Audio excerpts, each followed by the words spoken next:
Good, okay, thanks. All right, with that, I'll call to order the October 2025 ORT Board Meeting. To start out, we have two proxies. I am acting as Jesse's proxy and Tristan Hill is acting as Juliet's proxy. Are there any others that we need to note? No? No, sir. All right, I guess everyone's had a chance to look over the agenda. Are there any changes that anyone wants to add to it? Hearing none, if there's no objection, I'll go ahead and consider that adopted. Next up, we have an introduction for Marley Stark as the new ORT board member. Marley, do you want to give a brief introduction? Yeah, hi everyone. So I'm with the City of Fayetteville. I'm our Chief Housing Officer, but also in charge of our Department of Housing and Community Services. So you may have formally known that as Community Resources. Happy to be here. Welcome aboard. And with that, I will go ahead and open up for a public comment period. Is there anyone either in person or online who would like to make a public comment now? Yes. Yay. All right. You may go ahead and start. Yeah. Go ahead. Okay. Good morning. Thank y'all for letting me speak today. My name is Rebecca D. Clark. I've met with many of y'all. I'm an occupational therapy assistant. I work at a hospital in Encompass in Fayetteville, and I'm also a doctoral candidate for the University of Arkansas. I've been observing the board and observing ORT to better understand how transportation affects health independence and community connections. And Northwest Arkansas is growing fast. You all know the statistics. But 1 in 4 Arkansans live with a disability, and 13% of our population doesn't have access to vehicles. Chronic conditions like heart disease and diabetes remain a top causes of hospitalization, and missed appointments due to lack of transit only makes those situations worse. Mercy's lost almost $1 million with missed appointments due to transportation issues. When people can't get to work, therapy or the grocery store, it's not just inconvenient, it becomes a health issue and it becomes an economic issue. Public transit isn't just a bus system, it's a public health intervention and it's a workforce tool, but it's also a moral responsibility to the people you serve. When you fund a route, you're not just providing mobility, you're preventing isolation, hospital readmissions, and economic loss. When your drivers show up in the morning, they're not just starting a shift, they're creating a connection, a lifeline for people that need this service. And right now we have a real opportunity and also a real challenge, but I'm asking y'all to think regionally, not city by city. People's lives don't stop at city limits. Workers commute between towns, patients travel between counties, and students move throughout the corridors daily. A regional approach to planning and funding ensures that no city carries this burden alone, and no resident is left behind because of their ability or zip code. So the statistics match up with that. 77% of residents rated the availability of public transit as poor. 78% said that yes to expanding fixed route services. 81% said yes to building more sidewalks. And 82% said implementing a designated funding source for public transit would be acceptable. That's not awareness, that's momentum. And people are ready for options. They're just kind of waiting for those options to be available. So I'd like to leave y'all with a few questions to reflect on. What would our region look like if public transit was treated as essential? What can you do as an ORT leader to have conversations about regional collaboration and economic resilience? And what kind of legacy do you want to leave for the next generation of Arkansans? One where mobility is a privilege, or where every person, regardless of their zip code, ability, or income, has a reliable way to reach their potential. Northwest Arkansas has a lot of talent. They've put a lot of money into recruiting that talent, and I think we're all just waiting for that bar to be stepped up. And I thank y'all from the bottom of my heart for the services that y'all provide and for what brings you back to this table. Oh, also there are action items on y'all's agenda packets. If y'all want to take a cruise through that, those are just some ideas on how we can have more of a regional approach at the city level. Hello, my name is John Rodriguez. I am beginning with my device so you can understand me. Hello, my name is Noel Rodriguez, and I am a resident of Springdale. I previously resided at 3400 Jean George Boulevard and visited this morning to express my concerns regarding the inadequate bus service in my area. Upon reviewing the on-demand map, I observed that the service only reaches 40th Street. which is situated a few miles west of my residence. Consequently, I am ineligible to utilize paratransit or OTT services. To illustrate my experiences with ORT, I would like to share a few instances. On one occasion, a bus driver took me to an incorrect address. Despite my repeated requests, he disregarded my instructions, assuming my lack of intelligence. We arrived at the incorrect address, and I refused to disembark until he finally dropped me at the correct location. Another incident occurred while riding a fixed route bus to Walmart and a mall. A visibly intoxicated woman verbally abused me, using derogatory language that I am unable to disclose. Her behavior was extremely frightening, and I was unsure of how to respond. Additionally, I encountered a driver who emitted an unpleasant odor that caused me to feel nauseous. This driver was listening to a murder podcast during the entire journey to my destination. In my opinion, music would have been a more appropriate choice. Furthermore, I would like to address the accessibility of bus stops. I am not aware of the responsible party, but the bus stops are not wheelchair accessible. Some stops are located in ditches, with grass and a lack of a ramp at the curb making them inaccessible. Additionally, when it rains, I have to wade in the mud if I choose to ride with you, which is detrimental to my wheelchair. Thank you for your time and consideration of my experiences with ORT.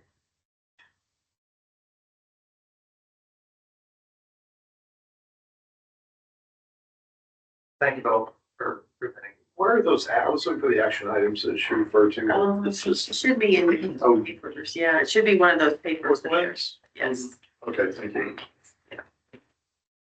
you. You say click on I believe so. this page? Yeah. Okay.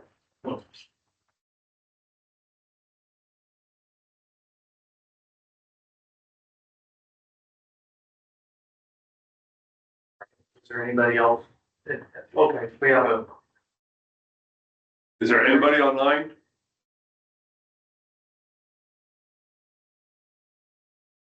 If there's anybody online that would like to make public comment, now's your time. Raise your hand or signal somehow, and we will go ahead and unmute you.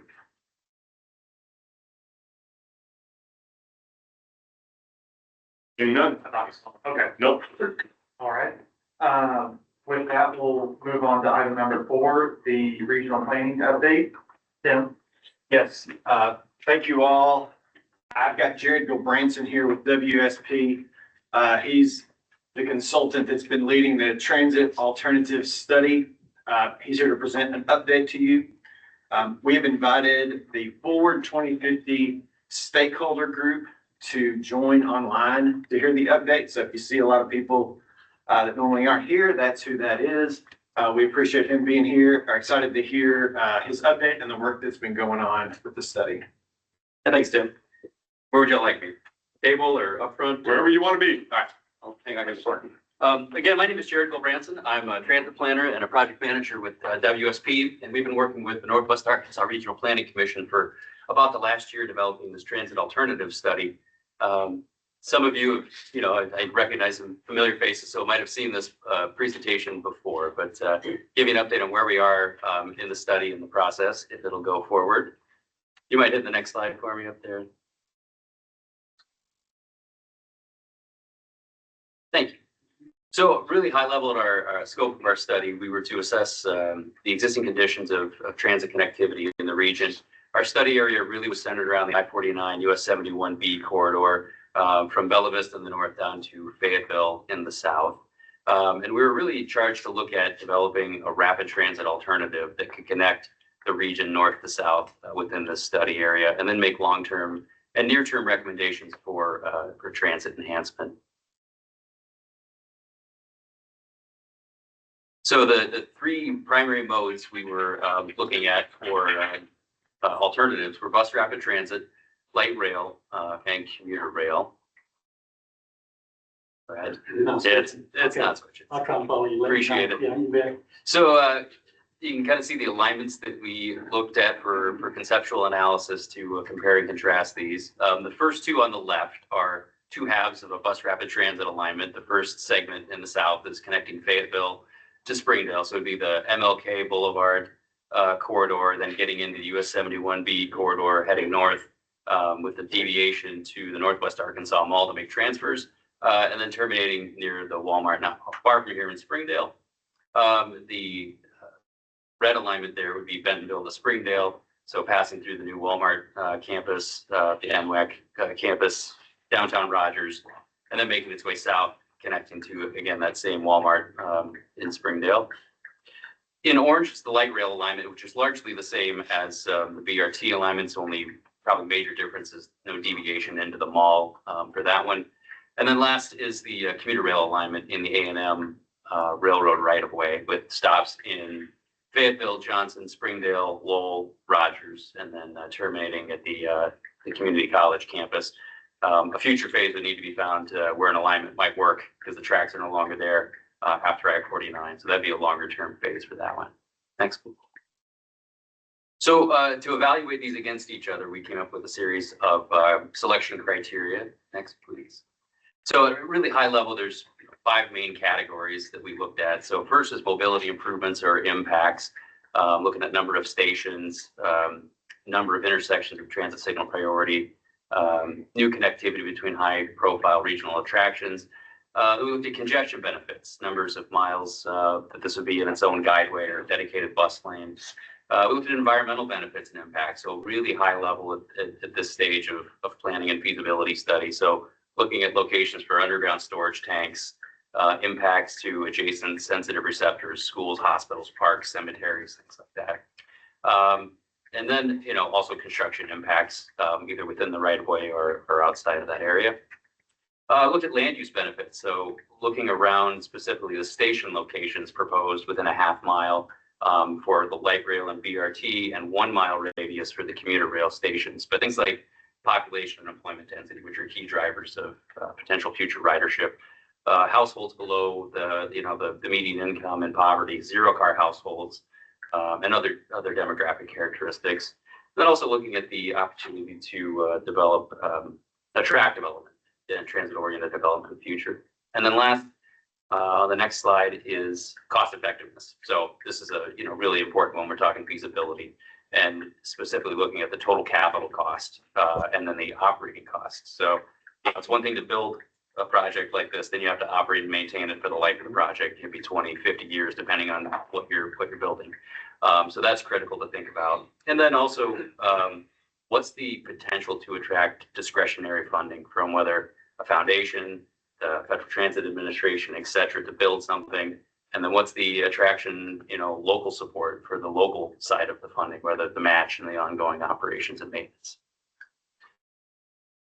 So we ran these through our process, we scored the results, and this is how things shook out between the different alternatives. So, perfect score for a potential alternative would be 155 points. You can see the bus rapid transit stood out amongst the other two with 121 total points. Really, the biggest driver of difference is that cost effectiveness, and we'll get into that here in just a second. But just bus rapid transit is just much more cost effective to move a lot of folks than steel wheel on rail. Next, please. So the cost estimation, looking at these comparatively, the total capital cost in $2031 for bus rapid transit, the entire corridor, is $210 million. Light rail was $5.8 billion for the whole corridor, and commuter rail at $1.1 billion. The operating cost, you see bolded there in the middle, for bus rapid transit was just around 6.4 million annually. Light rail about double that, getting close to 12 million per year to operate. And commuter rail, pretty hefty price tag per year at almost 47 million annual operating cost. So you can kind of see that cost effectiveness really on a per hour and per mile basis on those last two lines between the three alternatives. So, bus rapid transit really does seem to be the most cost effective way to get that out there. Next, please.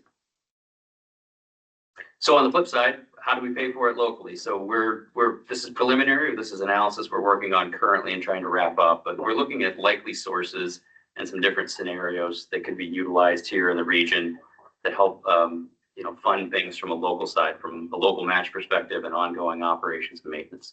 So one scenario, we're looking at sales tax, property tax, and other use taxes in the region for, hotel, motel, rental car, things like that. One scenario for sales tax, this one here we just presented is kind of an example of how we're doing this. This would be a 1/4 cent sales tax in only the communities that are really operating the service. Nothing from the county. So it'd be Bentonville, Fayetteville, Rogers, Springdale at a 1/4 cent. Looking at that generates about 29.5 million annually for operations. So, you know, if we were looking at funding a project like this could help, you know, cover the bond cost for the local match side of the construction, the 6 million in operating. And it looks like there'd still be, you know, quote, meat on the bone to help the rest of the system, to help raise frequencies, expand, you know, hours of service, add new routes, etc. You know, because if you do build a high frequency spine to the system, you're going to have east-west routes connecting, bringing people to that service to help move people around the region more holistically. So that seems to be a viable source. On the next slide, we did some property tax analysis. The first box there is a scenario where we include the county as well as the communities, the cities, and a property tax rate. And so you can kind of see the varying rates there towards the right side. With the counties, that generates about 23.6 million annually. When it's the cities only, we get down to about 4.8 million a year. So in that scenario, probably not enough to get done what we would need to accomplish. You're not double dipping, are you? No, we were trying to make sure we weren't doing that. So, but that was our first pass. This doesn't smell right. Something's not right. So yeah, we made sure we weren't double counting there. We're still double checking our math and talking to folks here in the region to make sure that this is looking right. So again, preliminary on this part of the analysis, but this is kind of one of the final pieces of the puzzle we have before we wrap up the study. So just seeing what's available, what's viable, not making a strong recommendation of which right now. Just want to make sure that there is paths forward to move along here. Next slide, please. So another part of this project was to update the regional travel demand model, and we utilized that new model to estimate ridership. And so on the next slide here, we've got estimates for kind of the full build out years. So out in 2050, looking at average weekday ridership on each of these alternatives, and kind of gave a low to high range of what this could be. So for BRT, we're looking at about 3,800 riders per day, up to 5,800. Light rail, very similar, 3,900 to 5,900. And then the commuter rail, somewhat less at 2,400 to 4,000 per day. Not surprising that the BRT and LRT would be the same as the model sees it. The only difference is the vehicle running it. It's the same alignment, same operating plan. So that's why those look very close. So I think those are really positive signs that there's a good demand out there for this service. Next, please. So getting down to it, really our draft preferred alternative, not really a big surprise after looking at some of the numbers we just saw, is for a mixed traffic bus rapid transit service in the US 71B corridor.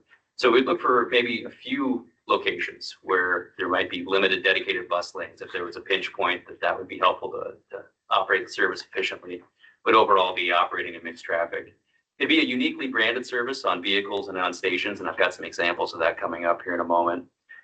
Behind the curb, we'd see high amenity stations spaced about 1/4 to a half mile apart. So these are stations with, you know, uniquely designed shelters with lighting, real-time next bus arrival signage, level boarding platforms, so you can easily get on and off the bus, you know, with mobility device, strollers, etc. You can get on and off pretty quickly, and it helps to speed the service along. Station marker, and these things really help identify the station from a ways away. Can also provide, you know, space for advertising, wayfinding information, schedule information, etc. And then build out accessible sidewalks, trails to help bring people to these stations up and down the corridor, and feeding from neighborhoods to the US 71 corridor.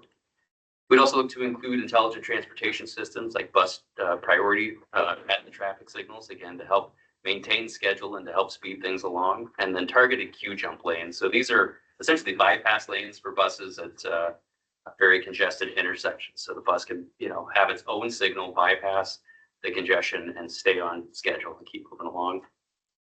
And then lastly, we'd recommend this be developed in 2 phases, where phase 1 would be kind of 2 distinct segments, one serving Bentonville to Rogers and the other Fayetteville to Springdale. And then a later phase connecting the 2 kind of through the middle part of the two counties where it's a little less dense today, a little less activity. So it might not make sense to have that kind of high frequency service currently. Next, please. So this is the conceptual operations plan for this. So we'd see 15-minute peak headways on weekdays in the AM and PM peak, 30-minute midday service and evening service, and then 60-minute all day Saturday and Sunday, and all day I'm saying 8 AM to 7 PM. In the weekday at the peaks, it would take a total of 17 buses to do this. That's including a 20% spare ratio. And it would be 90 total BRT stations. Not all those might be the full complement of amenities. We would probably have a tiered system of, everything at the high volume stations, and there'd be some that just might have the BRT marker, concrete waiting platform, et cetera, that are at low volume spots that just want to keep the station spacing even. So we define that in a future phase. Next slide. So again, this is kind of a tighter view of the two alignments. So the one on the left is the Bentonville to Rogers. So starting at a Walmart on the west side, and then coming through the new Walmart campus through NWAC, and then working its way down to downtown Rogers. And the southern segment starting at that Walmart down at MLK, working its way up 71B to the mall, and then turning around at the Walmart up in Springdale. The future phase, you can see that connection point there in the middle in orange. That would be to come along later as things densify, and it makes sense to make the connectivity. So there could be a route, obviously, between the two that's just lower frequency, just doesn't need to be full BRT right away, but to maintain that connection. So just that phase one by itself has a total capital cost of $177 million and a total annual operating costs of $6.1 million. Next. So, and these are some similar examples from, some cities around the region here. Again, you can kind of see the variations on a theme. Behind the curb, see the raised boarding platform for level boarding, the uniquely designed station shelter, the vertical element there, that pylon, that really denotes where the station is at. It's got station names on it. You can see there's usually, some of them have touch screens on there that show wayfinding, shows the next bus arrival information, how long you have to give left to wait before your bus is coming. You can see the branding elements that are on the vehicle, on the mast, and then, on the shelter themselves. So they've all got their own unique names too. The Rapid in Oklahoma City, the Max in Kansas City. It's also called themselves the Arrow, Orbit for Omaha. So, you can really sell this as a premium, high level, high frequency service. So we look to integrate many of those same elements here. Next. So this is future phases to implementation. So even what might be considered a simple mixed traffic BRT project takes time. And so to help kind of level set with folks and set expectations, projects like this can take 6-7 years from where we're at today, going from final, planning, detailed planning, conceptual design. Environmental can take a couple of years. That immediate next phase, so we've got a feasibility level of a project. Now we need to get down and determine some answers. Define exactly where those stations should go around an intersection. Where would they fit? Determine those station typologies, like I mentioned. You have the high, medium, low level of amenities and where those should be placed. Traffic engineering and figure out where those critical intersections are for congestion, where you might need Q-jump lanes or other bypass lanes for transit only. Think about termini facilities, or you need to build any kind of turnaround, mini transit center type things, park and rides, those kind of facilities. Get around a concept for the BRT station design. So that takes some workshopping between many folks around this table, the municipal partners, the operators. What do you want this to look like? And that turns into hopefully a visualization and a rendering that can, a picture tells 1,000 words. So have a good visualization of what the stations and buses might look like can really help get people's mind wrapped around what this could be and get people excited for it, and to help build champions. And then think about a project grant and funding strategy. What do you want to do? Is it a build grant next for planning services to get you through the engineering phase, and then go after FTA, small starts, capital investment grants, things like that to do the construction? So that'd be kind of the immediate next step. Final design might take a couple of years of engineering, construction can take a couple of years for, maintenance facility and all the stations, et cetera, and then testing and then getting into operations, hopefully in 2031, 32, something like that. So, just, again, these are broad, ranges of time, but these things do take time and consistent effort over many years. So finally, to wrap up here, with our study, we are getting ready to land the plane on the next slide. We're here in October into November. We're going to wrap up the financial analysis work and then hope to chat with FTA and just let them know where we're at, give them a heads up of what the study is, what the results have been, and maybe what future plans are, and then into writing the final report here in the next couple of months and wrap things up in early 2026.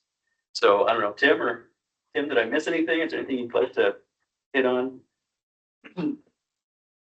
So the Regional Planning Commission Policy Board is gonna have this in front of them to officially say VRT on 71B is the preferred alternative for Northwest Arkansas in terms of a high capacity transit alternative. That will be, in January, that will get in front of them, have an opportunity to officially say that. We are looking for opportunities right now to move into what the things on the previous slide, if you can go back one more slide, the final detailed planning. We are actively looking for opportunities to move the project forward with final detailed planning effort. Hope to have more to share on that as we talk to our members and other stakeholders. Do you need anything from this board to advance its attack as a recommendation, attack and or policy committee? No, this is just informational. Okay, very good. So that would leave it open. Any questions? Or? If I can ask a question on funding options, have you looked at all into gas tax, diesel or gasoline? In 2022, Arkansas sold 1.5 billion gallons of automotive fuel and another 750 million gallons of diesel. A 5-cent per gallon tax across the state would garner $112 million a year, which could be shared through all of the transit systems throughout Arkansas as a state. County by county, that would be another viable option, I would think, but that would take legislative lobbying to be done at the state level. Yeah.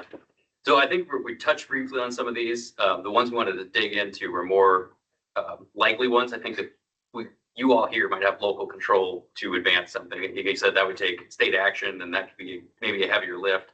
It could take more time. So I think it's one we'll mention, and it's the long list of potential sources. But I don't think we did the same kind of analysis that we're doing on property and sales tax. Thank you. Mm-hmm. Question, the 4 examples you shared, OKC, Tulsa, KC, Omaha, do you have a general idea of timeline of those? We're talking all larger metropolitan areas. Mm-hmm. So what, from the stage we're at now to where they're at, the timeline? Largely about the same as that. From planning to opening day, anywhere between 6 to 8 years. Okay. Yeah. Thanks. Mm-hmm.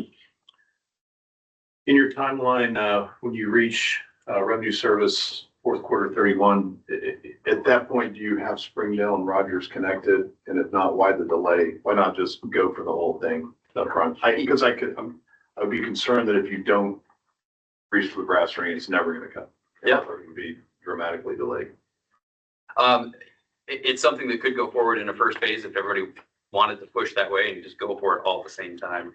One thing that might slow things down is in the CIG capital investment grants for FTA, they will rate the alignment in terms of cost effectiveness and ridership effectiveness, things like that. That middle segment is going to have very low ridership in the initial years, but going to have the cost of all those stations. So it could hurt the overall project. Would you be able to make the argument, though, that there are so many cars that are commuting between those 2 poles of the region that, that's the benefit? It's not the stops along the way necessarily, but the fact that you're eliminating the congestion between, basically northern and southern Northwest Arkansas. Yeah, I think, congestion reduction is one of the factors within that, but it's not all of them. So it'd be one rating. What could happen too, what we could look at is, what we call a short term. So, you have a one bus in the 15-minute frequency that's going to Springdale, and then every third bus, whatever, makes a long run. So we end up hourly headway in that middle segment, and then turning around and being more frequent where the ridership is at. But you build out the infrastructure up front. So there are different ways to skin this door. But this just seemed to be putting the assets where the ridership is at and most likely to get utilized upfront. I do know that you're 3 years away from designing, really, and so that, you're very notional alignment and everything, but that Northwest or Uptown Rogers is not included in the alignment. It is arguably the most urbanized part of Northwest Arkansas. And that urbanization and density are, what we lack really to justify a lot of this. I've been geeking out on European transit for the last few weeks because I've spent much time in the Netherlands. The least dense cities in the Netherlands are 5 times more dense than Northwest Arkansas. So, you have a long way to go to really achieve the critical mass to support transit long term. I think that wherever we align something like this is going to draw density, and that you would hopefully be combining this with TOD and land use policy and reform and everything else. But I don't know how to do it, but it would be nice to include maybe our most urban core in a transit system. Yeah, for sure. I'd say alignment too, like I said, detailed planning. This is a concept to find an alternative and get to a feasible option. So there's still room to change alignments and do things around, right? We're lines on a map at this point and just getting round dollars together to have an idea and a concept to advance. So, yeah, I understand. I think we have to do this. It's inevitable that we will do it, and the sooner we do it, the better. I'm concerned about establishing the right of way up front and at least getting this down as a firm plan and an intention of the region so that we can avoid having to do total condemnations of large buildings along the route and things like that. If we need the space for stops and even dedicated lanes and things like that. And from a regional planning perspective, I still feel that this is part of a larger unfunded puzzle. And so when you start looking at funding mechanisms, it would need to be folded into more of a comprehensive funding approach that's also going to deal with regional roadways and things that would support transit and work in harmony with transit. So it's just it's a difficult problem. Sales tax bumping over 10% is probably going to be really tough. And so I do think either some kind of a gas tax or a combination gas tax, property tax. I'd be concerned about statewide gas tax where we're fighting for our share, right? Especially when we have the nascent system and it's going to go to Little Rock and more mature systems. Kind of like the same issues that we have with Razorback Transit, taking a lot of share of the federal dollars already because it's more mature. Well, it's more mature because they get more support, so it ends up being a self-licking ice cream cone at some point. So I'm not really sure what that means, but. For some reason, I know exactly. You mentioned right away, I would add one assumption, I guess, with a mixed traffic BRT is that mostly all of this would be within existing right of way. So minimal takings of property, and some of it might just be some easements, things like that. But that's what really helps keep the cost down. We're not building a separate guideway and a new, bus only lane and having to dig up a lot of stuff. Well, and this might be too in the weeds, but I'm curious about your thoughts on philosophically, how would you approach the determination of whether to have a dedicated lane? Would that be like between Springdale and Rogers where you just have a long stretch and you want to cover some miles quickly, or is it trying to get through more congested areas or a combination, or? I think it's the latter. It's if you see a place where the bus is going to get bogged down and choked and congestion continuously every day, then yeah, a segment might make sense. But to build a guideway for 24 miles of this would just be, not necessary everywhere. And get you into, light rail territory. At that point, you're building a track. Yeah. And I'm sorry, one more thing. We've got a small number of very vocal rail advocates in Northwest Arkansas. And we've had this conversation before. And to me, it's just crystal clear that BRT is the right way to go. Every time we look at this as BRT, it would be great to have rail. You know, I would love to have rail, but what's the message to, I would love to get the rail advocates more on board with BRT, because I see this as a stepping stone to 50 years from now, maybe we start talking about light rail. But you've got to have a mature transit system before you can justify even thinking about light rail. So, you know, I don't know, just any thoughts on how to convert those advocates into BRT advocates? And maybe part of the report talks about that we're not ready for BRT, we're not ready for heavy rail, but we may be someday. But the only way you're going to get there is if you develop the density and the transit mindset to be able to justify that at some point in the future. No, I think you hit it on the head. It's you got to establish the corridor, grow the ridership, begin to grow the density. Like Fayetteville's 71B plan, land use to, change zoning codes, policies to encourage density at the corridor is what we need. You need people and employment near these stations for these things to thrive. So rubber tire solution in the initial 15, 20 years can help grow that and encourage that. And then you get to a point where ridership and demand is saying so, it makes sense for the investment, but it's not ready yet, So I would, I'm from Kansas City and I worked on that initial MAX BRT project when I was the transit planner there. It established the Main Street corridor and with a high frequency 10-minute BRT service, it's at its useful life. And on Friday, a streetcar will open on that alignment. The bus rapid transit will go away. So, for 15 years, that was out there chugging along, doing what it should, growing ridership, established the corridor. And, it made sense. And so now it's time to flip the switch. And did that spawn development along the corridor? It did, not really. So what's going to happen now? It started to establish the corridor, and then with the rail investment, it's going to take another step. Question about funding, 210 million in capital costs and then 6.4 million in annual operating costs. Where, along the timeline do those, first how on the capital cost? That's a big number. What are the ways to get that funded? Where along the timeline does that have to be in place, obviously before you build it? But then where on the timeline does the operating costs have to be identified and established? Yeah. And is the capital funding contingent upon having the operational funding in place? Like how much chicken and egg is going on there? Right. If you want to go to that second to last slide with the timelines on it, I would say at the end of that detailed planning one, there you go. As you get to the end of that NEPA phase, we'd have a very defined project. So we'd be much more confident in the costs, especially on the capital side. And at that point, when you're going to make an ask of the Federal Transit Administration, you'd probably need a program like Small Starts, through the CIG program that's got enough capital dollars behind it, which is usually about a 50-50 split anymore. Maybe if you're lucky, 60-40 fed to local match would be the most likely source to advance this.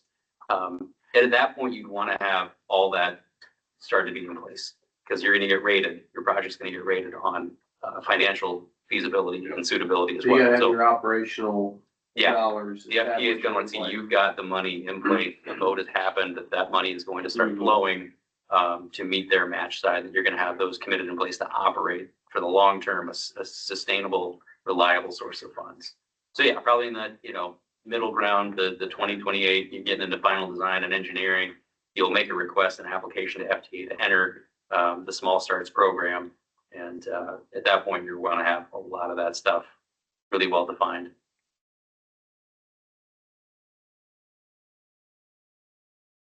I had a couple of questions that going back to the commuter rail with the alignment and the cost of implementation. I just wanted to get some of the underlying assumptions with what that was going to look like because we have a railroad, Arkansas Missouri Railroad that runs from Van Buren up to Springdale, taking passengers right now. I'm assuming that we'd be using that corridor for part of it. And your slide at the beginning had the alignments. And so can you just, again, a high level, take us through, would we be constructing new track? If so, how many miles of that to tie Bentonville in? those kinds of things. And then was there also consideration for the fact that it does extend already out of our region down pretty much to Fort Smith?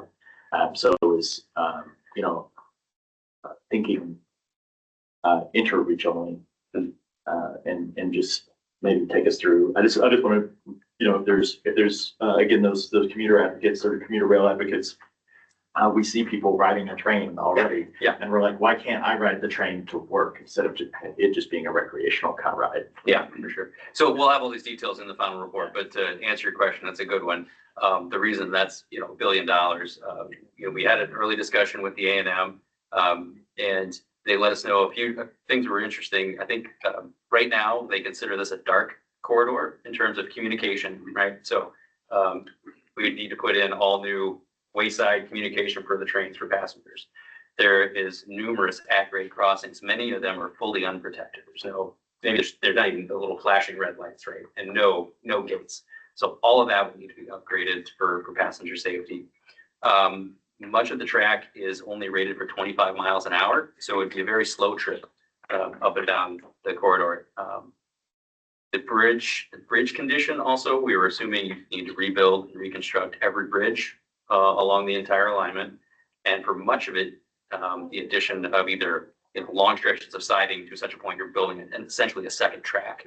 And in a lot of places, you know, like it's very constrained right away, like downtown Fayetteville, right? There's just a tunnel. If you were to widen that out, you're talking about property, structures, businesses, things like that. So it gets really expensive really fast.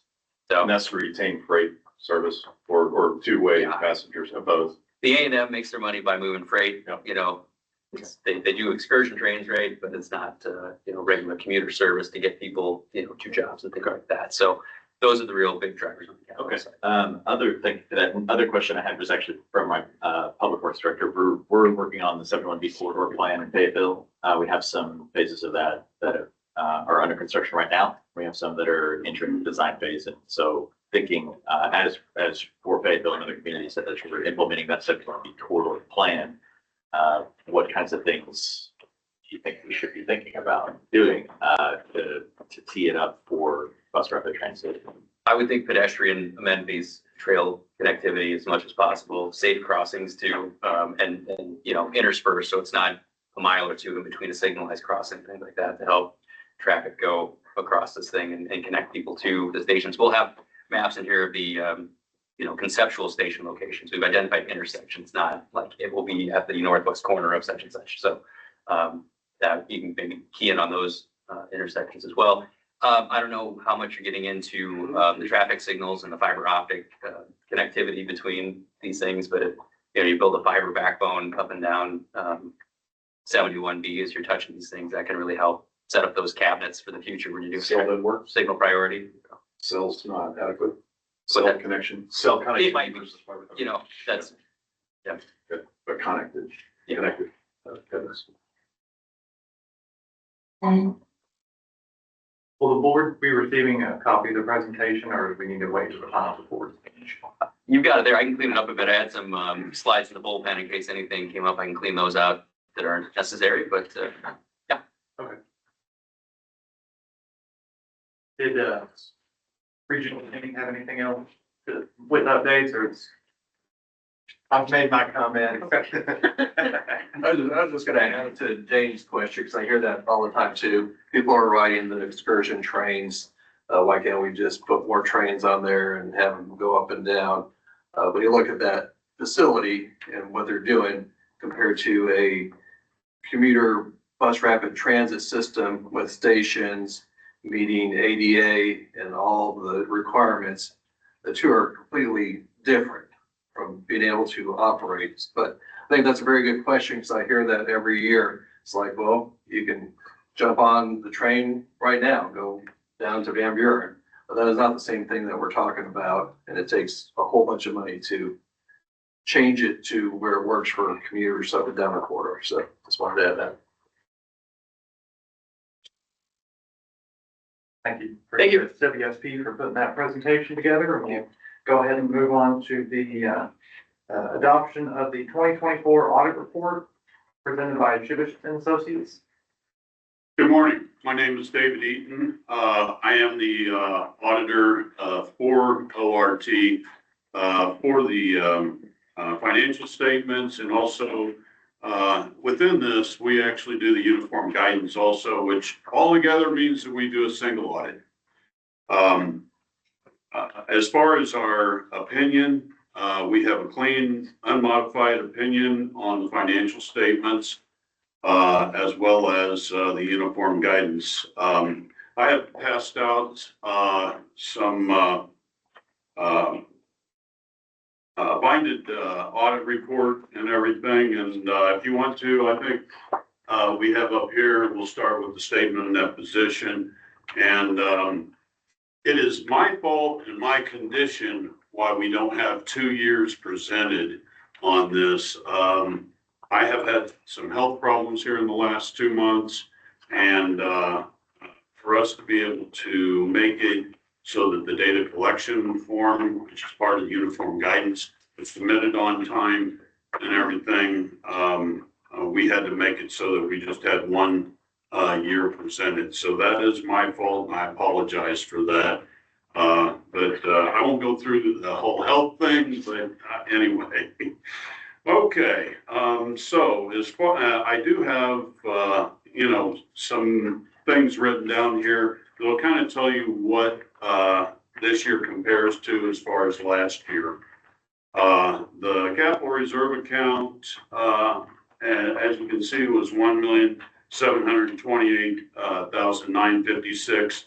1.4 million of that was deposited in December, and this is the amount unearned revenue from the Walmart grant. Accounts receivable was reduced by nearly the same amount that cash increased, not considering that 1.4 million from Walmart. Prepaid expenses were less by about 86,000. That changes every year, just depends upon when something is paid on insurance, as well as subscription based softwares and things like that. Increase in fixed assets was 132,000, which consisted of net increase of 102,688 in vehicles and radios and other equipment, and then a net increase of shop updates, bus stop post equipment and furniture and fixtures of 29,300. Current liabilities, accounts payable decreased by 121,000, but the wages payable and payroll taxes increased together by 92,000, which is about a $30,000 difference between that and the accounts payable. Lease liability increased due to vehicle leases and operating leases from the copier and subscription leases by 60,265. If we go to the next page to revenue, the revenue, fare box revenues for ODT, that is something that you guys haven't had for the last couple of years because all of your municipalities have funded those types of things. But the on-demand transit is a different type of service, and that actually gave you all $68,305 extra this year. Advertising as well as contract revenues was down 8,000. Part of that was because the switch in your advertisers. Gain loss on the sale of assets shows $165 of total gain and loss, but that is better than the loss of $43,400 in 2023. Federal awards decreased 664,000. Other government and local awards decreased by 547,000, and then other revenue from Walmart and other places was down 308. So we have a large amount of decrease in revenue, and most of that is attributed to the net loss that you'll experience, and you can see that at the bottom of the page there, a change in net position. As far as expenses are concerned, depreciation, which is a non-cash expense, was $287,000. And that comes, the reason why that's high is because in years past, you all purchased an awful lot of capital, and then you have to actually depreciate that over time.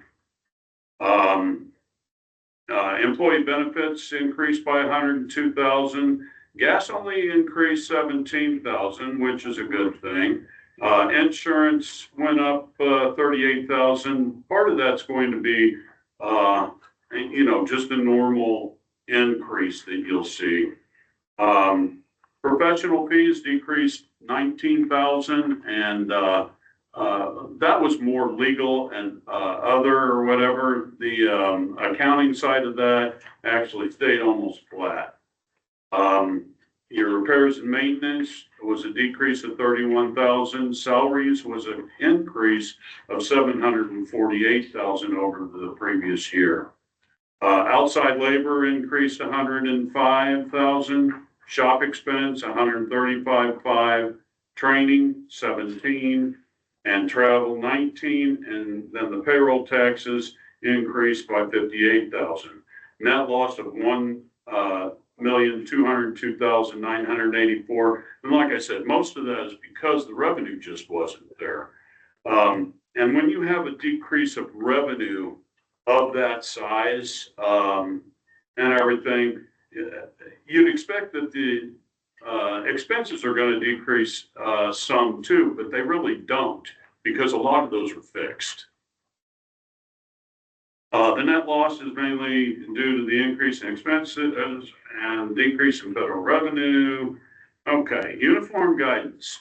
This is something that we do, and what uniform guidance is we take the federal awards, and what we have to do is actually determine whether the controls over the compliance of that federal award, as well as compliance over that federal award, are being operated properly.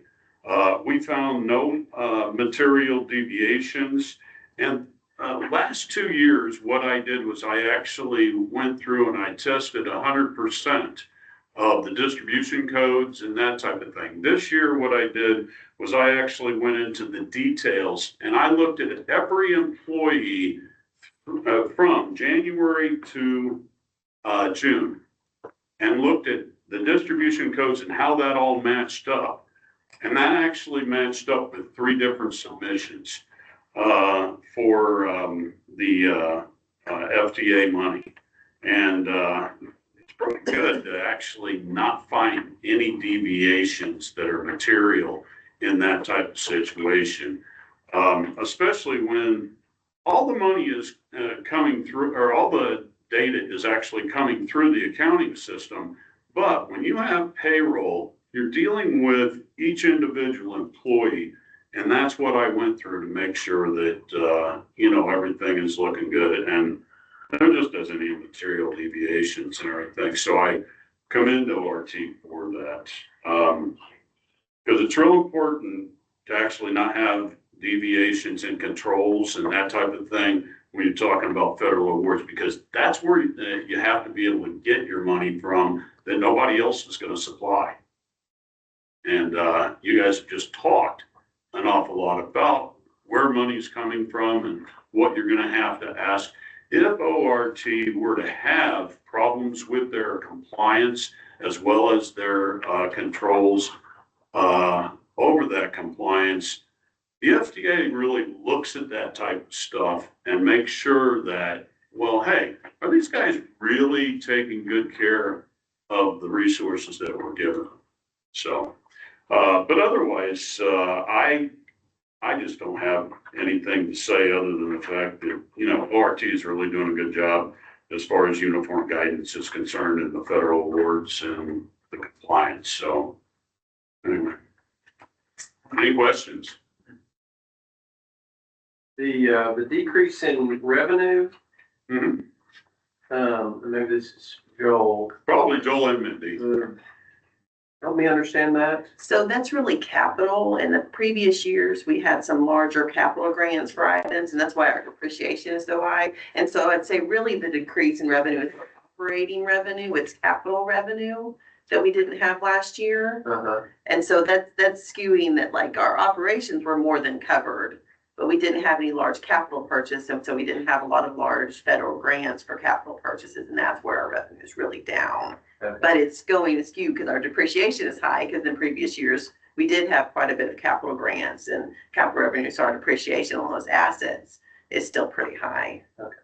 Yeah, because when you have federal awards and everything, it really gets skewed whenever you build, a building and or you are, that money's supplying the buses and everything, because all of that money goes right into revenue that you're getting, but it doesn't actually affect your operation, so to speak, other than it's capital, just like she said. Mhm. And so really it shows up in the depreciation over the years as it goes, even though we did have fully those items covered in the year that we did them, it kind of skews the timing of it. Okay. And I will say this, and I hope I say it enough, and I say it every year. The work that Mindy and Taylor are doing is freaking phenomenal. To be able to take all of this stuff, and to ensure that, there are no deviations, and that it comes through as a clean audit. They are outstanding.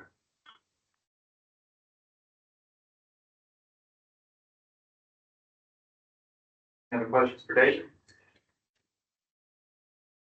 Thank you, Dave. We do have to adopt this? Yes, do I hear a motion to adopt the 2024 audit report? So Second. I have a motion and a second. All those in favor signify by saying aye. Aye. Thank All you. opposed? Okay, it's adopted. Next on the agenda is the adoption of the August 2025 board meeting minutes. Did anybody notice any changes that need to be made, any comments on those? None, that's an adoption item 2, so I hear a motion to approve the August 25 board minutes. Over. second. We have a motion and a second. All those in favor signify by saying aye. Aye. Any opposed? That passes 2. Now we have the September 25 executive committee meeting minutes. I'll go ahead and go through a quick summary of those. So we discussed the on-demand transit group rates. The executive committee kind of came to a consensus that keeping track of the grouping would be difficult, and that $1.25 rate per passenger would be fair. But we also said we bring that to the board for discussion. Is there any discussion on that? Opinions, comments, Joe? I've got that as, part of the executive director's report, to have that as a discussion, the group rate. Okay, so we'll get to that later. Yes, sir. We also discussed the service hour adjustment. Friday and Saturday hours will be cut, ending service at 9 p.m. And we also talked about the 2026 budget. I guess, are we gonna get into that later Yes, sir. too? Okay, so that's still upcoming. Do I hear a motion to approve the September executive committee meeting minutes? Your second? Second. Have a motion and a second. All those in favor signify by saying aye. Aye. Opposed? That passes. Next is the grant application resolution 2026. This is the annual, resolution that we pass. We started this about, 6 years ago at, the request of, Regional Planning Commission. And I will read this by, title only. This is a resolution authorizing application for federal, state, and local funding grant opportunities for the federal fiscal year 2026. And this is October 1, 2025 to September 30, 2026. This allows us to go after all of the federal grants, state grants, local grants, private grants, public grants, so that we can go ahead and execute and operate.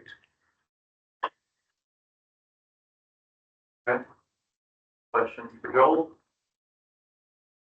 said this covers, also covers private grants, so like a Walton Family Foundation grant. Yes, sir. This provides you, this is you as a board giving me the opportunity to chase them down, tackle them, get them done. All I think right, it was last year. Yes, sir. And then those grants get brought, once those grants are secured and brought back to us for approval. Yes, sir. Looking for a motion to, Yes. looking for a motion to adopt. to, yes, adopt this resolution. Okay, so move. Second. All right, I have a motion and a second. All in favor, signify by saying aye. Aye. Any opposed?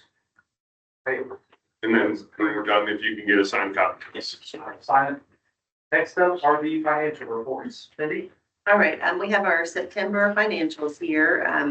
Our revenue, we had a favorable balance of 28,000 for September, and that was largely due to the Razorback charter starting again with Razorback games. And also some outside revenue, some that we've been doing this year. Our expenditures were a bit unfavorable, but that was also due to some of that outside revenue, some ongoing overtime that we've been dealing with, and the Razorback games starting. But overall, there was a positive variance of 11,000 for September, and we're still very strong at 29,000 or 291,000, mainly due to some additional contract revenue and our savings in April starting later in the year. But are there any questions? I know I kind of went through that quick, but I know we have a lot to do today. And if I can comment on something, Dane reached out and asked about the difference in the Razorback charters or the Razorback revenue. So what you guys asked us to do years ago was to take the Razorback estimate, let's call it 12, and spread it out throughout the year. So in January, you'll see us having zeros, and February and March and April and May zeros. And we will be always behind until we actually start doing those, until we get to October, November, December, and those 12 actually add up 3, 4, 5 to equal 12 in that 3-month period of time. So we're always in arrears until we actually hit the time that we're doing the work, because that's how you guys had asked us to go ahead and display it. I would say about 4 years ago, maybe 5 years ago now. So we're running it through the year as opposed to just doing it in the months that it was to be done. So that's why we always report in the beginning of the year that it's unfavorable, and then we get toward the end of the year and then it's favorable.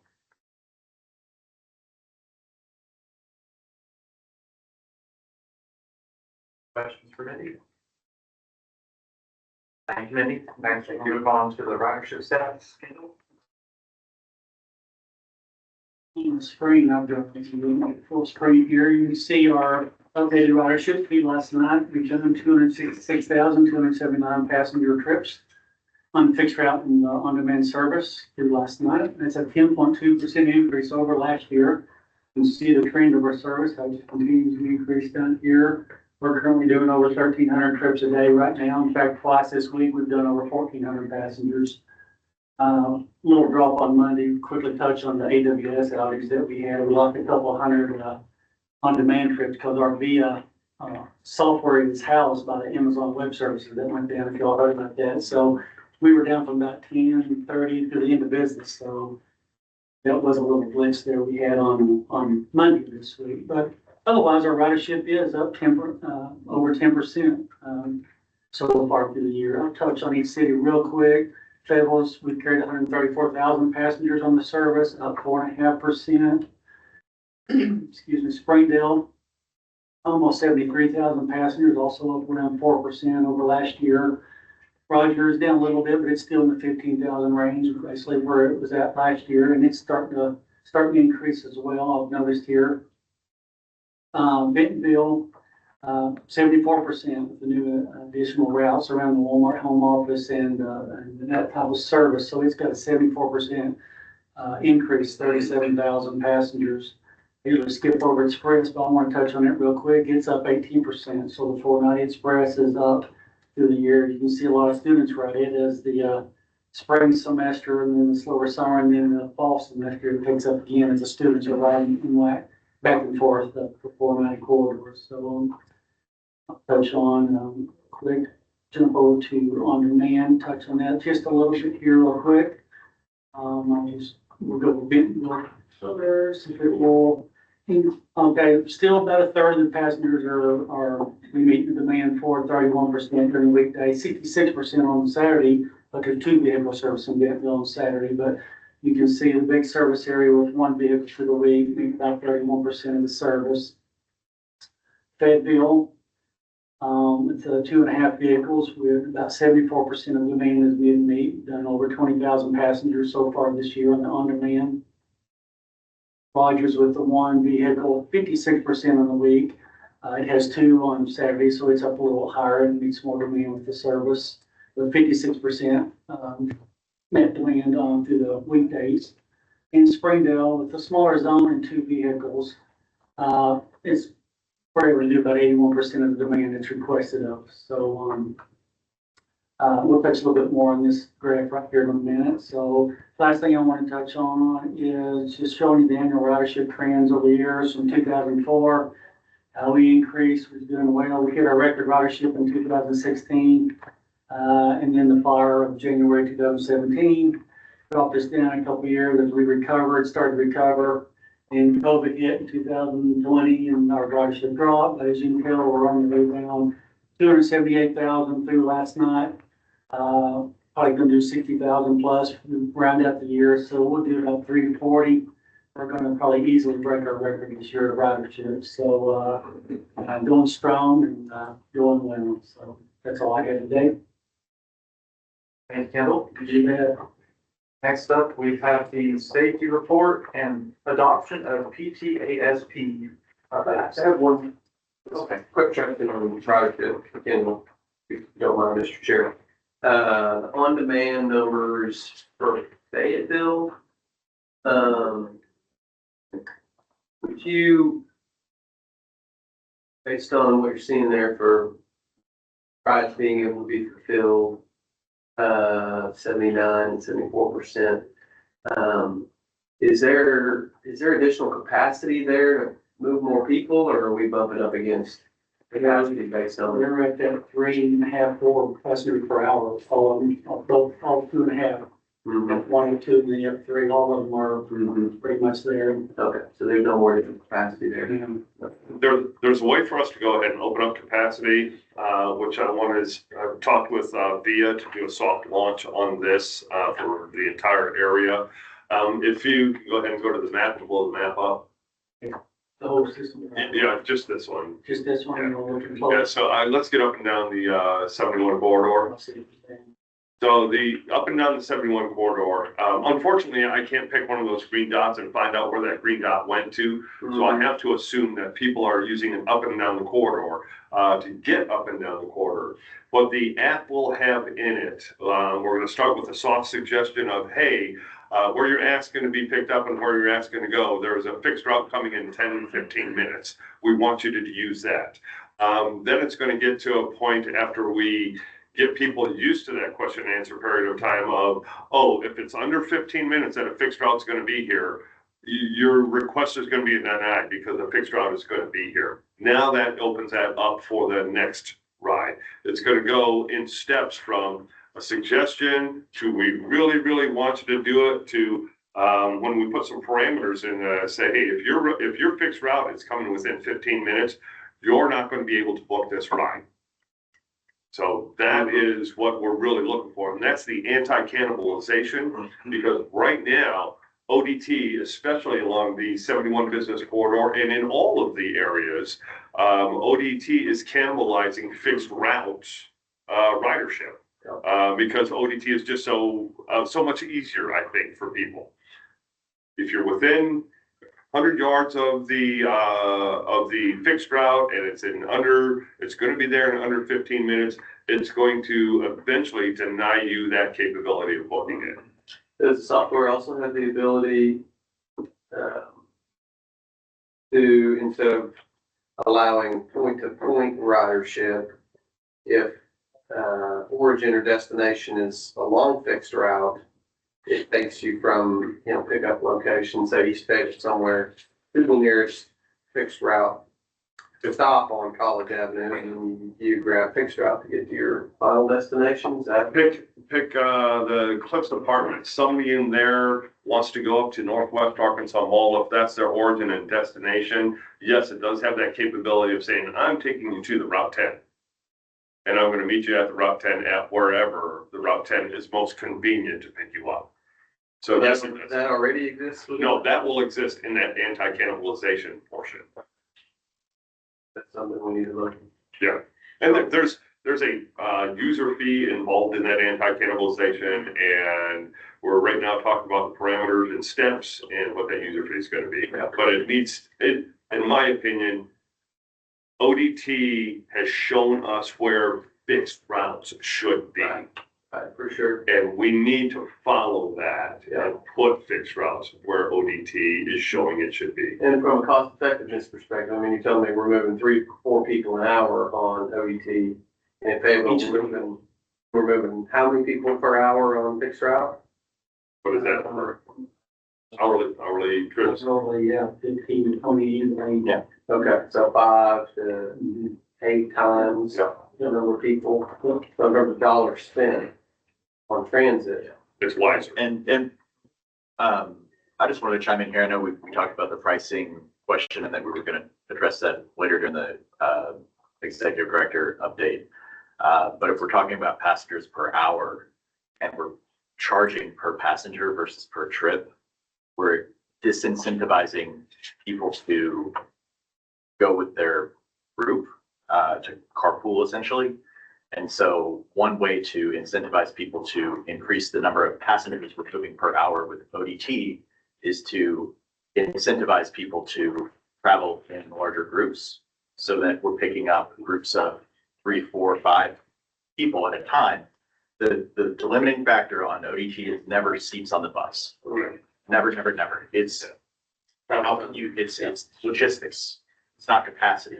It's logistics. And so it's fiddling around the margins, I realize, but I think that the $1.25 should be per trip, not per passenger. When I tried to go use ODT with my kids as a family of 4, to get to and from the library, round trip, that's $10. Sorry, we're driving. Driving is now cheaper than using ODT. And so I think we're competing with lots of other transportation options, including driving. And so I think ODT should always be able to compete on price, at least, even if it's not as convenient as driving or accessible, or for a lot of reasons. So I think the small change that we could make to increase that number of passengers per hour on ODT.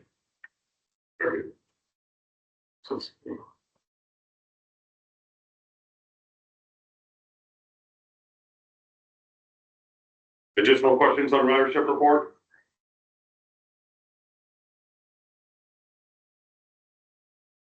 Who's doing the safety?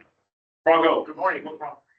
I'm just gonna go over the approval of this year's PTSP. The major changes includes a detailed outline of the safety committee's responsibilities, including how the committee will be structured and operated, the process for member placement on the committee, the introduction of 7 safety matrix that the safety committee will use to identify and track safety performance throughout the upcoming year. We had to do safety committee procedures and mitigations of pedestrian strikes, which are also included in this outline. We also had to do changes in safety performance measures. The number of safety performance measures has increased from 7 to 14 in response to the new requirements from the DOT and FTA, and also made cosmetic changes as needed, page numbering and table numberings. Are there any questions or comments from the board about the changes? There's a change page up there that shows what I did and where I did it in the plan.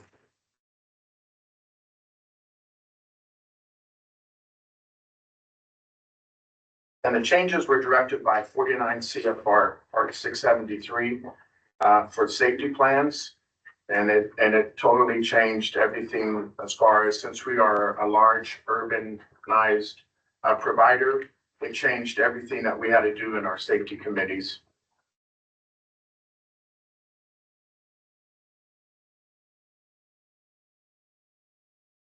Okay. Hearing no questions, do I hear a motion to adopt? ASP updates. Moved. Second. I hear a motion in a second. All those in favor signify by saying aye. Any opposed? Fine, I'll make sure to get this one signed too. Yes, sir. Thank you. Next is the, thank you, Bronco. Next is the, communications update with Keisha. Thank you. Yes, and I can just give a quick high-level overview, because all our information is in the deck, for you to refer to, later. But overall, ORT has achieved major growth in social media engagement, expanded our reach in community partnerships and interactions. Also, we're shifting from routes to relationships in regards to our focus on storytelling and connection-driven communication. So utilizing video testimonials and surveys. On this slide right here is an example of one of the online surveys that we did as an engagement, which were questions to the board. So I'll quickly, high level, want to share those with you. And these were from individuals who shared their feedback and questions with us. We can choose to open this up for a quick discussion if you have any questions or insight in regards to this, or we can just move on to our next piece. These questions were not answered. Nope. These are for the board. These are questions for the board. So what we've done is we've put a survey out that basically says, if you were able to wave your magic wand and ask the board any particular question, what question would you ask? And like we've got Meriwether here, who's asking, are there any routes with service more frequently than every 30 minutes or plans to increase service density? So the easy answer for us on one point is, here's our routing. But then of course the more difficult for us is, what is the city's plan to have on-demand travel between cities? I mean, that's not a ORT sole question. That is a collective question, and it's something that I think we should look at. And what Lakeisha's been doing has been collecting the question and answer series, and being able to present that to the board and have the board put that as part of, whether it's a board retreat discussion item, or we discuss one item at a time at a board meeting. It's up to you how you want to approach questions from the public to the board. Well, we know the answer to that question. Yeah. With the current financial structure, we just can't do that. Yeah. We see these more often than every board meeting. Yes. Lakeisha, did you hear that? I'm sorry, I couldn't hear that part. Can we see questions more often, these questions more often than every board meeting? Yes. Can you email them to us? Great. Yes, and they were also in the board packets as well, prior to the meeting, too. But yes, we'll happily send those back out again, for you all to provide us the answers, and then we can get those back out to the community. So that's pretty much what we have in a nutshell in regards to the communications work and the teams that we're doing. We're just continuing to just push the message out to the communities, building those relationships. Again, you can see there a high growth from June to now of just the engagement on our social media websites on Instagram and Facebook. And we're just going to keep on focusing on that. Another thing, high level that we're working on is just that website refresh. And so we're working to give that a much cleaner engagement and space for our riders and community connect with us, even on our social media and website pages. Go to the next. And then this is a quick high level of what we're doing out into the community. And then the next slide is just more, again, just an examples of more work that we're doing in the community through even our arts and social impact as well. So are there any questions that we have?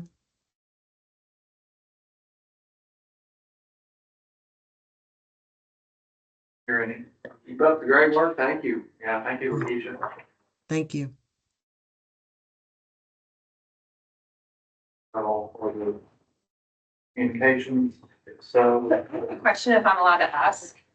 What form of communication works best to getting a hold of board members? Because I'm just kind of curious as to what's the right route that you would want Lakeisha to take to get you the information that she just presented.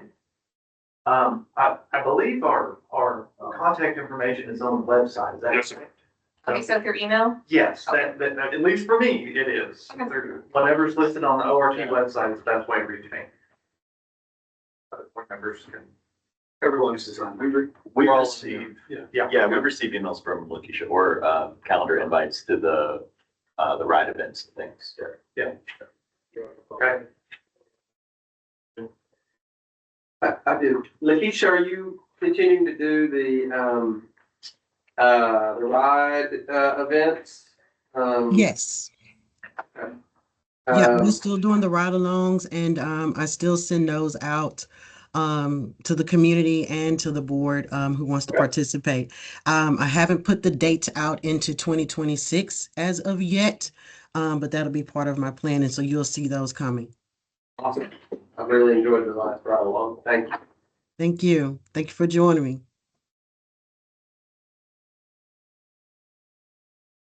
I know we're gonna get into quite a bit of discussion in the executive director's report, but if there's any open discussion on transit successes or opportunities in our communities, feel free to chime in now.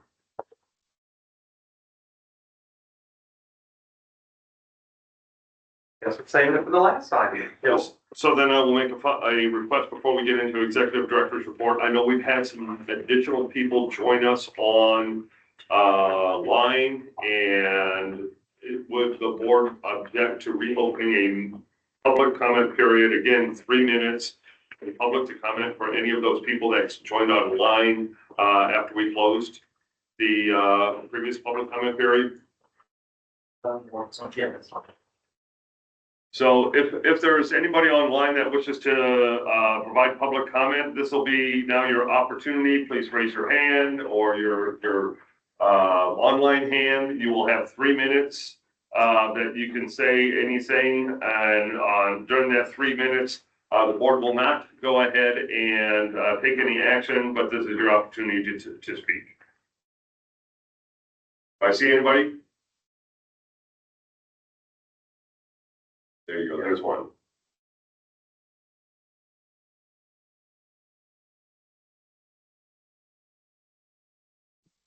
There you are. We can hear you. Awesome. Hey guys, this is Meriwether. I am a community member. I live in downtown Bentonville. Something that I really liked seeing on the proposal for BRT was taking into account, what the proximity is to households that are either, earning less than 60% of the area median income, or do not operate with a car. It would be really interesting to know where we land with that today with the current bus lines that we have. And I think that's great if we're working towards that in the next 5 years, but I would love to know what that could look like in 3 years, or if this BRT proposal doesn't get accepted, what do we do about those households that do not have cars or are earning less than 60% of the area median income?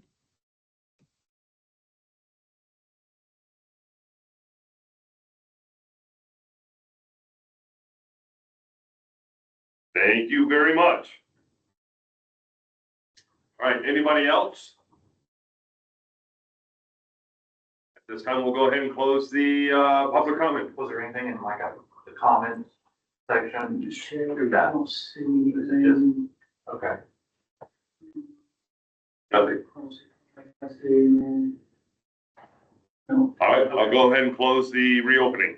Executive director's report. I gave you guys a couple of items to go ahead and a couple of printouts.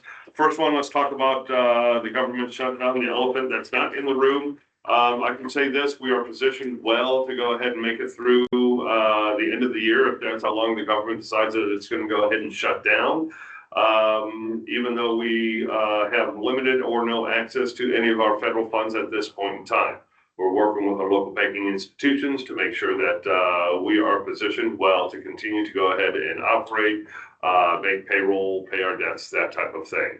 Once the government opens up, so that you know how well Mindy and Taylor have been doing, our current application, which we opened in March, has yet to be approved. It's usually only a 4-month process for $1.8 million of operational support is from 2023.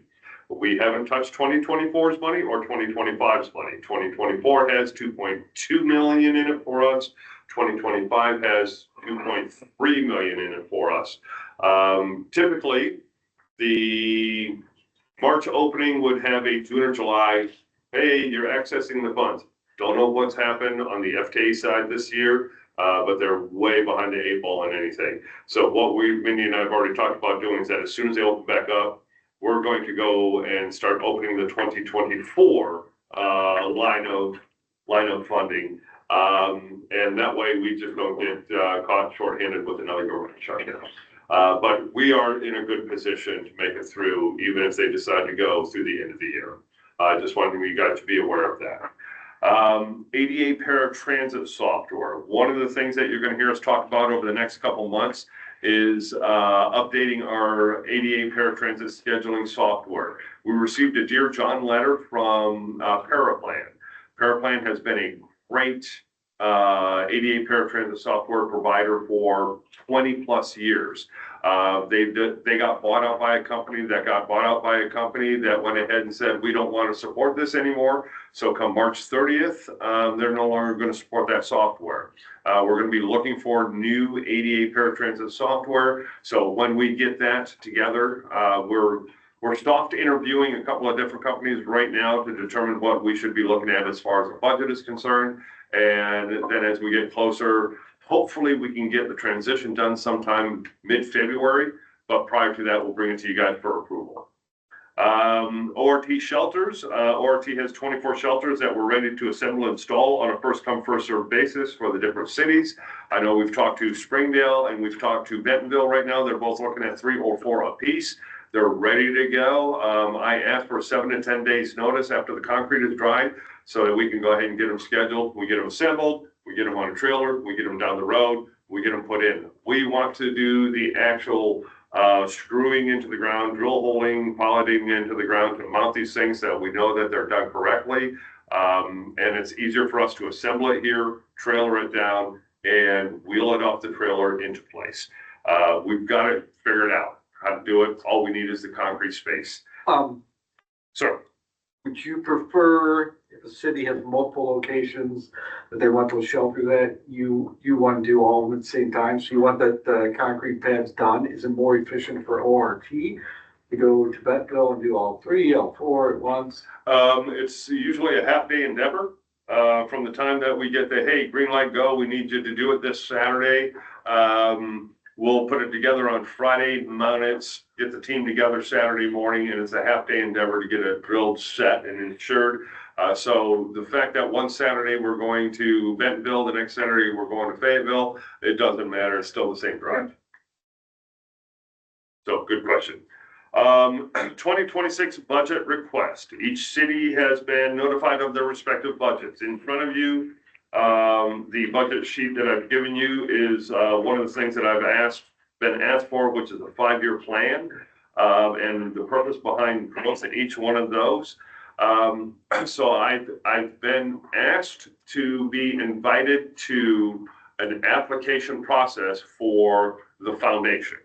It will again be in county-wide applications. So there's going to be one application for Benton County, one application for Washington County. The numbers are not the same. The numbers are all different. Walton Family Foundation has expressed their position of support based off of conversations that they've had with the cities. And that support is not guaranteed until it is guaranteed. So if you have concerns about the support, I would ask you to contact your Walton Family Foundation representative directly for a possible negotiation, renegotiation. If you don't have concerns about your support, then give me the green light, go, so I can figure out what we're supposed to be putting in for the November budget meeting. But I think we need to probably have one more executive committee meeting between now and I would say, even if we have it just a few days before the budget meeting, so we can get everything finalized I will be gone from the 8th through the 15th, Marine Corps birthday, in case anybody's concerned. Yeah, that's what I'm gonna say. Have to throw that in there. But anytime before the 8th or after the 15th, because the budget board meeting is on the 20th, I believe. And if you want to talk about that as a small group, as an executive committee, we can. But please let me know where we stand city by city, because you know what your foundation alleged support level will be and what your federal alleged support level will be. I'll open it up for discussion.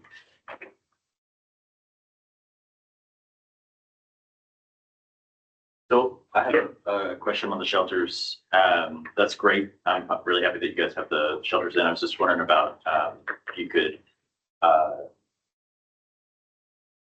provide the information about the dimensions, and then and then also whether or not you're open to letting them be used at some Razorback stops. In Fayetteville, we're also putting more shelters that we're placing hopefully very soon, but those are several months out in production. So we may want to use these sooner and then backfill with our order later. So that's your decision to go ahead and tell me to go ahead and do that.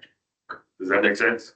If you guys say, hey, we need 3 of them to go on a raceback stop, but we're going to backfill them with 3 of them when we get them in, you guys tell me that that's okay, and then I say that then that's okay. Okay. That would be, I guess, a question for the board then. Yes, sir. Yeah. Yes, sir. If people are comfortable with Fayetteville using them at Razorback stops, at least until our order comes in. I think if the cities had taken all that they need and we have 3 left over, yeah, that'd be fine, but I wouldn't move one from an ORT stop to a Razorback stop for somebody that needs one. How long did you say, Dane, about? The lead time is about 6 months. 6 months? Yeah. You guys tell me.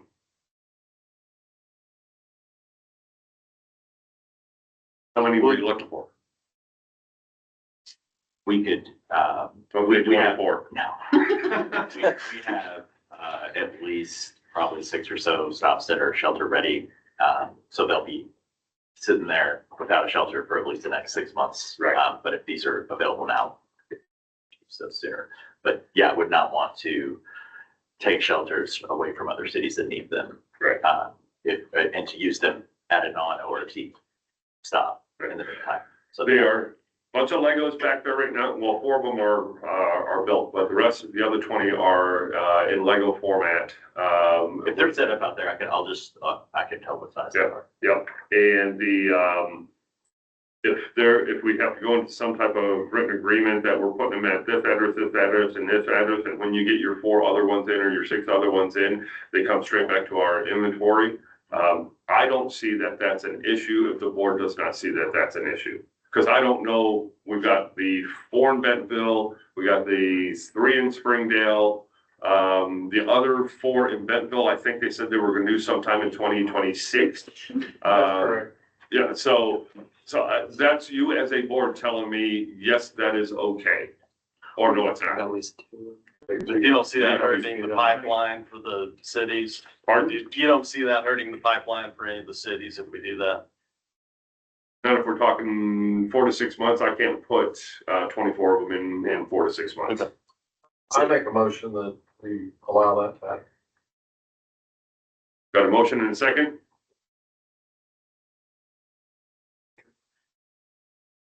Second, all those in favor, signify by saying aye. Aye.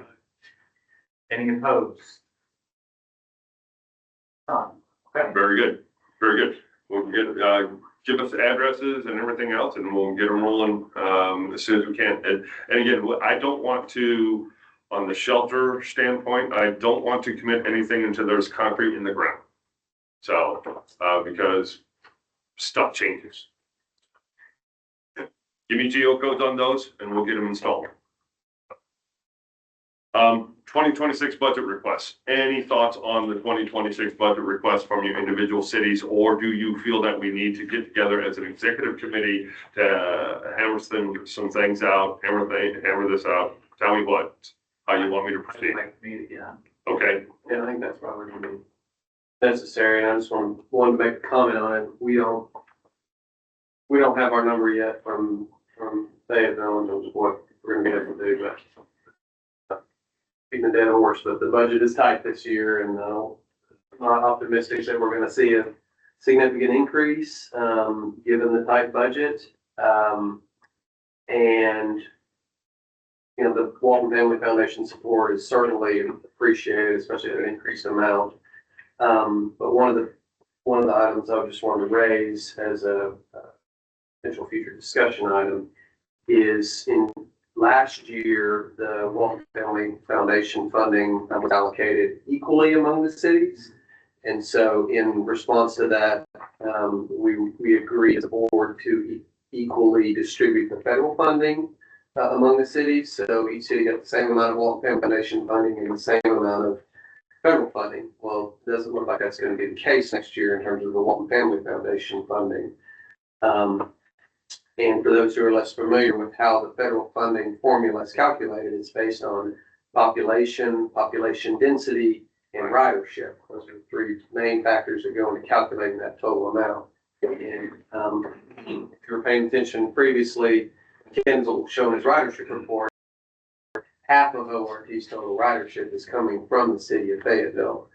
And so I just think it's worthy of a conversation about how we equitably distribute that federal funding, given that there's a non-equitable distribution of that Walton Family Foundation funding. And we'll hammer that out on, I can look at a calendar, if everybody can look at their calendar right now. I can actually come in anytime between on the 12th, 13th, 14th. I'll just come in grubbies to have the meeting. But the 10th and 11th are sacred days for me. But if you guys are looking at the 12th, 13th, or 14th, we could do a meeting. Like I said, I'll come in grubs, but I'll be here. Is this a meeting or can we be on Zoom? I mean, is this a voting meeting? I think we could do this on Zoom because there won't be any voting. Right. Committee, right? Right. Primarily discussion. Yeah. We'll know where we are. Yeah. Because then the budget meeting is actually the 20th. Week before Thanksgiving. 13th and 14th are better for me. All day. Yeah, I'm currently wide open on both days. Executive committee member. John, who's got it for your city? You? Is it me? Is it you or who's got it? Dick. John. It's me. 13th and 14th is the place summit. So I might have a proxy. Peter, are you okay on the 13th or 14th? Not the afternoon of the 14th, and not late in the afternoon on the 13th, but both mornings I can make work.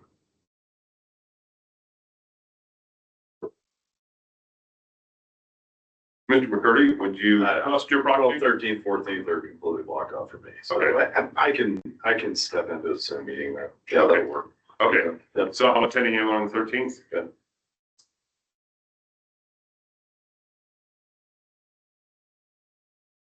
Right, I'll get that invitation out as soon as the, I'm sorry, 13th at 10 o'clock? yes. That's the one time I'm actually participating.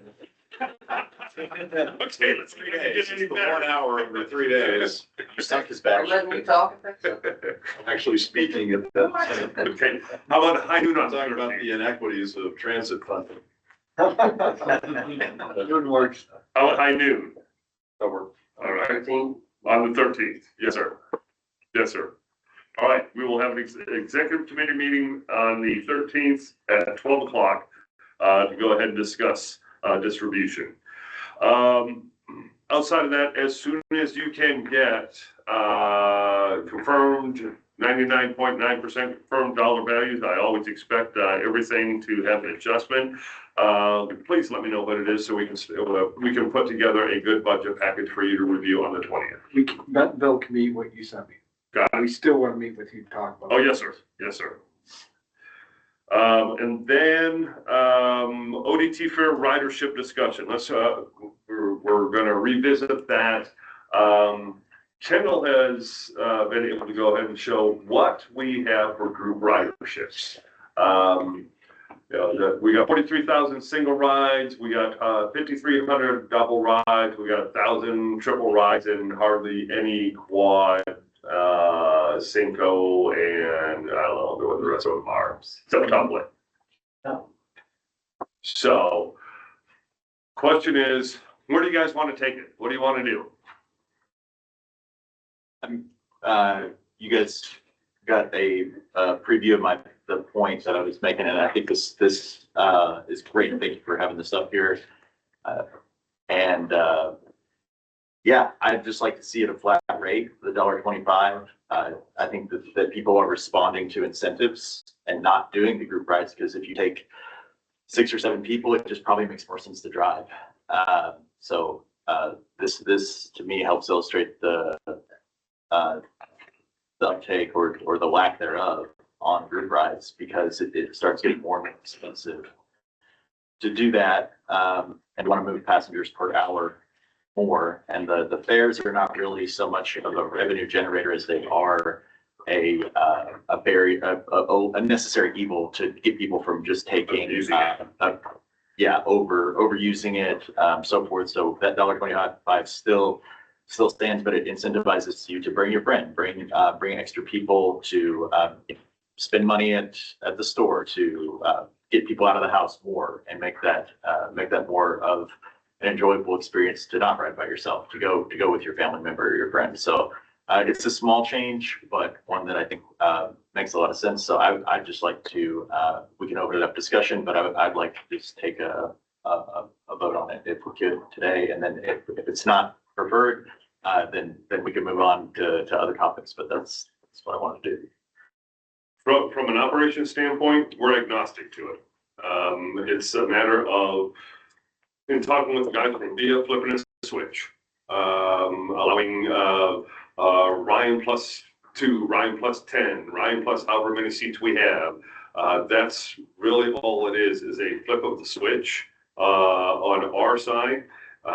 From a community response side, that's where you guys will have to tell me how you want me to do this, how you want me to operate the system. All for it, can't have a reason not to. We're not making money on this anyway.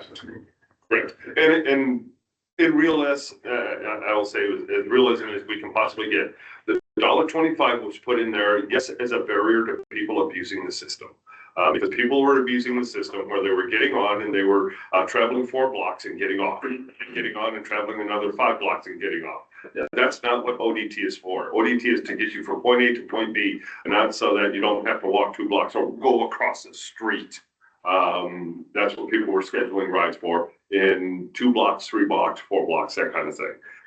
So that was, once we filled, or once we charged the $1.25, we were able to do more services. Does the system, when you flip the switch, is it gonna ask you if you're bringing extra people? It will allow you to put Joel plus 1, 2, 3, 4, and then it'll almost black out at whatever number you guys say. It goes up to 13 right now. Yeah, depending on the seats on the vehicle. Yeah, okay, so that's more, I mean, I think, and this is probably a very small sample of rides, but I think what we want to do is prevent from these group rides, preventing someone else from being able to get on if the buses go into the same location or whatever. So the cutoff when you pull up, whatever saves enough space for someone else to get on. Yeah, when the bus driver pulls up, they'll say, "Oh, good to see you, Peter. You've got your 2? Yeah, here are my 2, 1, 2. I'm sorry, you only registered for 1. So your other person can't ride. If your other person is your best buddy, we just happen to walk up and find out you were traveling downtown. They didn't schedule it. You were not, number 3 was not part of your party, so number 3 does not get off." I'm less concerned about that, because if there's room for number 3, I mean, it doesn't really matter to me, but what I want to make sure is that the extra people limit is set to where we're saving room for someone else who's, on the route and would have been able to catch that same bus and get a ride to whatever location if it were not for the bus being full. And that's why, unnamed person number 3 doesn't ride, because it may have said, okay, we're booking Peter +1, and then we're gonna book Ryan +4, because they're both going to in the same direction. Now you're +2, which wasn't originally announced, takes up one of his slots that he already announced for. But I think to Peter's point, so we just want to make sure that there are seats available. Oh, yeah. So, like, maybe we cap it at 8. Because it's what's a 13 passenger bus? Like, I think it's 13. Who's my, Smarticle vehicle person? It would be bigger Cutlass would be there, but these Yeah. Transits don't. The Transits, I think, have 7 or 9 in them, guys, help me. 7, if I'm For the correct. transit. Okay. Transit. And Transits then, and ProMaster. so there may need to be a cap on the group ride that's lower than what it currently is, which is just the whole vehicle. Right. So we may need to adjust that down slightly, to your point. And I've had that experience too, when traveling with my kids. I booked a ride, and then I thought I booked it for extra passengers.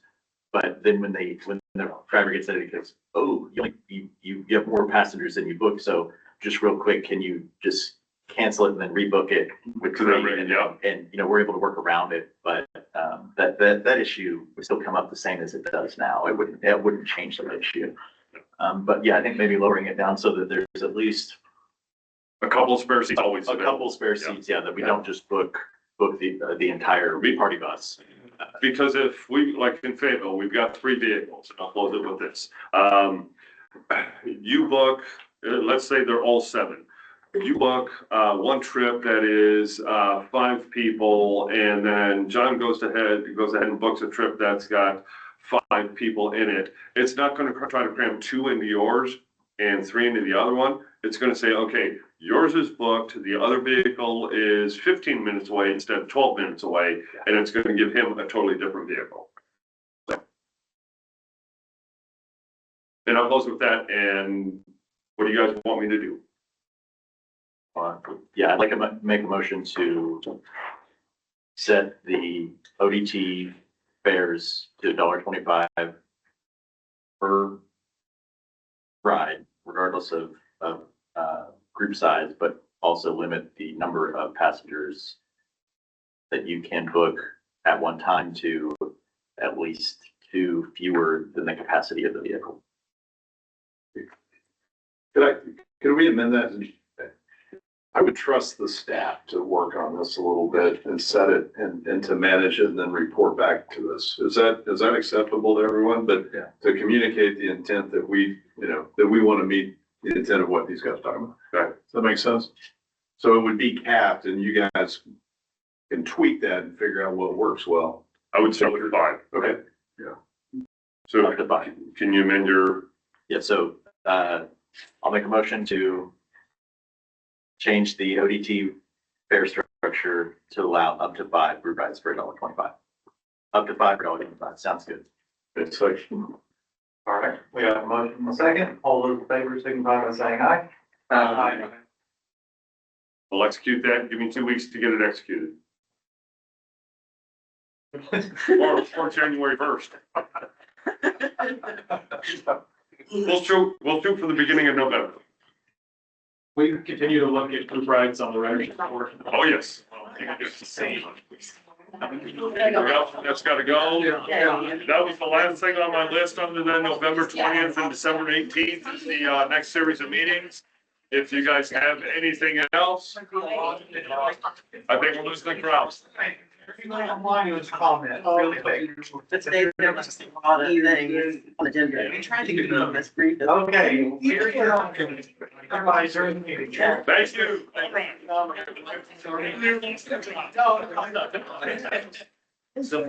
Thank you. he's an idiot.